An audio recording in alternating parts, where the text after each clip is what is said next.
Welcome to Crimson Tide Connection, where we visit with your favorite coaches and players. And I'm joined today by the assistant head coach of the Alabama women's team, Max Nars. Good to be Max, back, Chris. thank you for joining us. Yep. The team recently competed in the Furman Classic. It started on September the 21st. Just kind of talk about that tournament and how did the team fare there? Well, first of all, it was great to go back to Furman. It's a beautiful campus. They run the tournament really well. Thanks to Debbie Southern for that. And as far as our girls, we got a lot of good matches in. There's 7 schools total there, 3 ACC schools, 3 SEC schools, and then Furman, the host school. So there's a lot of different teams there. Some teams we'll see throughout the season, some teams we won't. But I think our girls fared pretty well overall.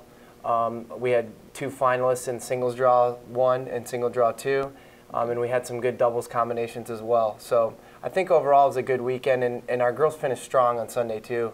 So we still had some energy. We were still ready to play some more, so that was good. Who really impressed you coming out of that tournament? I was really impressed by, Maya, one of our freshmen.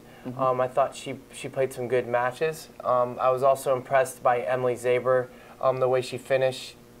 She kind of had a rough weekend.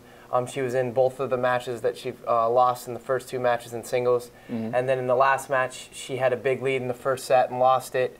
And then had to fight through on that second set and came back and won.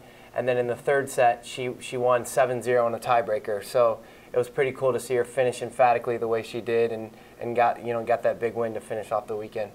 I know this is your first year here as assistant head coach for the Alabama women's tennis team. What have you been able to see from them so far, and what do you think that you need to work on going into the upcoming tournaments?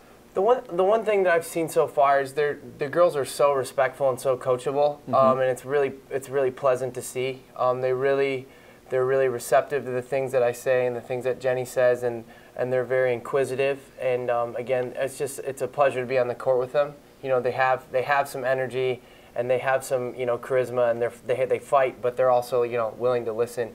And so as far as the things we need to work on, I just think we need to play a lot more matches, get a lot more match fit, a lot more match tough, and just play a lot and work on cutting balls off in the court too. That's one thing we worked on this morning in practice. So I would say just a lot more playing, and then working on our footwork and cutting through the court as well. Well, Max, coming up, you have the All-American Championships and the Roberta Allison Fall Classic. We'll talk about those in the upcoming days. But for now, for Assistant Head Coach Max Nars, I'm Chris England for Crimson Tide Connection.